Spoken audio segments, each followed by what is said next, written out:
Aloha and welcome to part 3 of Mega Man 10. We are now in Chill Man stage with Mega Man, and this place is awfully slippery, so you gotta watch where you're walking, and you gotta watch how many goddamn enemies they throw at you in hard mode, goddammit, But I digress.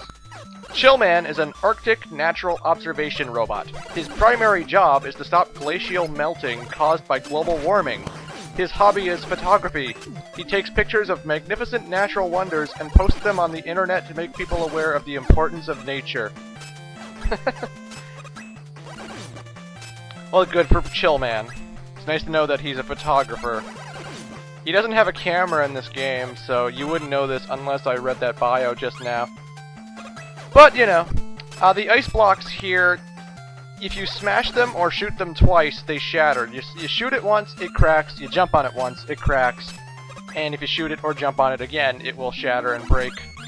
And because there are a whole bunch of spikes everywhere, and bottomless pits in the later part of this level, you want to make sure you're not cracking through too badly. Enemies can crack through the ice as well. For example, there's going to be a jumping robot coming up, and if he lands on the ice, he cracks it, and then if you're standing on it while it's cracked, you fall to your death and you die, and that's never fun.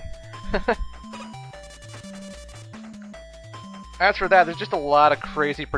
Just look at this bullshit. Look how many of these damn enemies that move back and forth there are. There's like 7 of them moving back and forth. I know this is hard mode, but even still, it's a bit overkill, don't you think?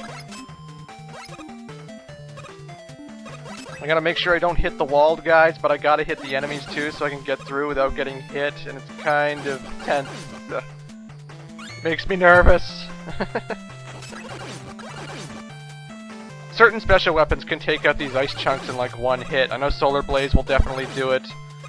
That's another thing. If you cracked it with a Mega Buster shot and then you just walk over it, you won't shatter it. You have to specifically jump on it to make it crack and or break it a little bit more.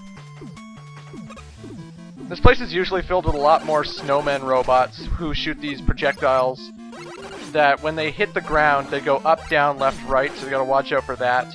But hard mode decides to replace them with baseball throwers. There's a snowball robot right there. But hard mode decides to fill the place with a lot of baseball throwing machines. I don't know why. But yeah, this place is a little bit tense. You just gotta... It's because it's so slippery, you can lose your way pretty badly, and because the ice chunks are, you know, shatterable, that can also be a bit tense, especially if those little tiny hopping robots hop on an ice platform you're standing on, and then it collapses, and then you die, and then you get pissed. And yeah. But folks, we're at Chill Man, the robot master who gets killed by his weakness the longest. Solar Blaze is his weakness, but it seems to take forever to kill him, depending on how you play the game. That ice attack where he jumps into the air and shoots ice all over the place, that only happens in hard mode, but the good news is, all you have to do to dodge it, just hug a wall, left or right, and when he lands, shoot the Solar Blaze at the ice chunks, and it'll spread and hit Chill Man. The hard part about Chill Man's boss fight is that it's so slippery, and he's always trying to walk into you or jump into you, and every now and then he'll freeze you with his Chill Spike ability.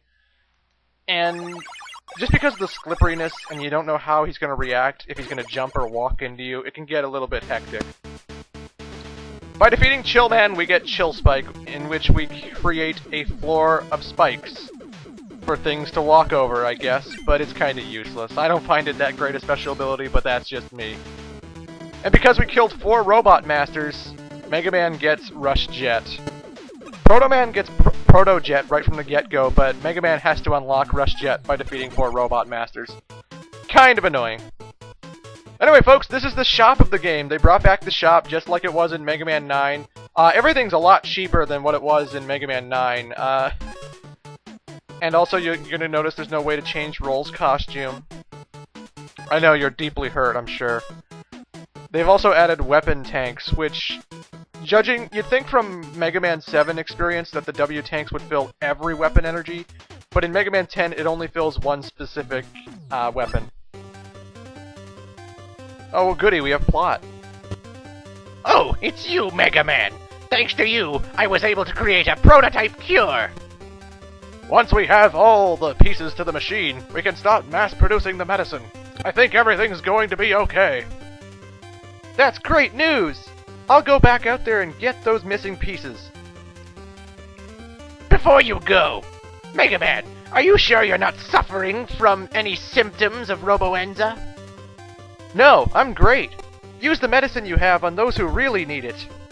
Well, if that's what you want. I don't trust Dr. Wily. Now, folks, we're moving on to Nitro Man, who has the best theme song in the game, in my honest opinion. It's so fucking heroic and badass, and it's just such a great song. But Nitro Man is a stunt robot who has worked on numerous movies and TV shows. If the director says to do something, there's not a stunt he won't do, no matter how dangerous. On a motorcycle, his technique is pure genius. He is also the president of a robot stunt club, of which there are 60 members. Oh, okay. He's a bit of a chopper, this guy.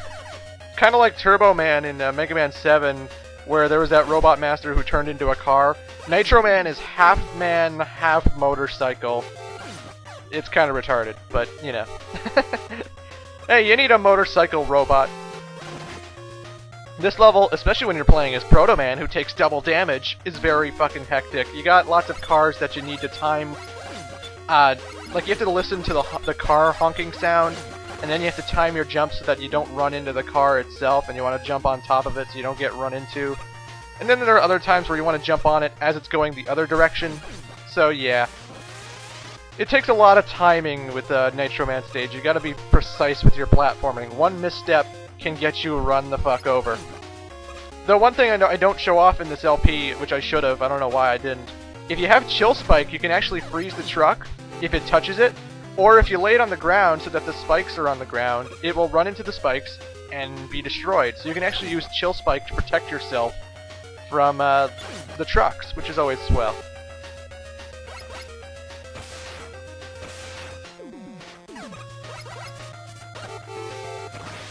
You do not want to hit those spikes. You really don't. I think that goes without saying, but you know, it's still a very hectic level. Again, playing as Proto Man in hard mode is very frustrating. I was contemplating doing a death reel montage of a certain castle level that I'm going to be playing with Proto Man later, because I was with my friend BJ.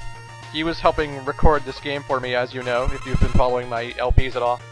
So thank BJ, by the way. Thank BJ for making this video possible. Without him, there would be no Mega Man 9, 10, X7 LP. But you know, there's a certain castle level with Proto Man I played, and I died like maybe 20 times. It's just, I hate how Proto Man takes double damage. It's such a pain in the ass. I know, I guess because of the story and how he's a prototype, and that's why he would need a shield, that he's so weak, because his armor isn't all what it should be. But in gameplay standards, it just sucks, you know?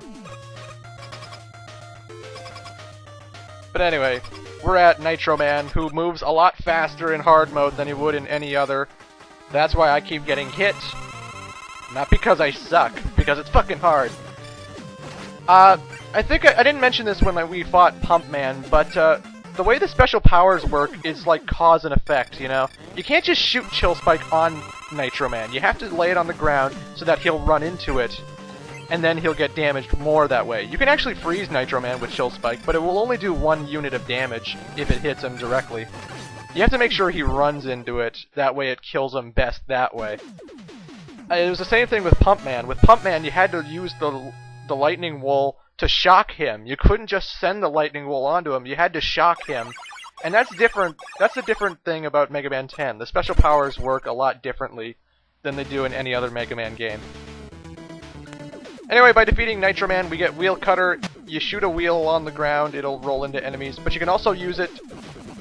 You can hold on to the button to make it like some kind of chainsaw type weapon, and use it to ride up walls the same way Nitro Man does. This is Proto Man's shop, and he gets less items, and they're more expensive. That's always fun.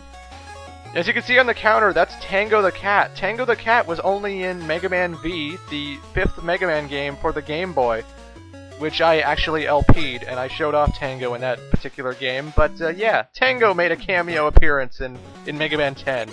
Huzzah! And Proto Man's shop theme is pretty badass too. But anyway, I'm dragging this on way too long. We're gonna face off with Commando Man in part 4, and yeah, it's gonna be awesome. It's gonna be kick-ass. Toodles.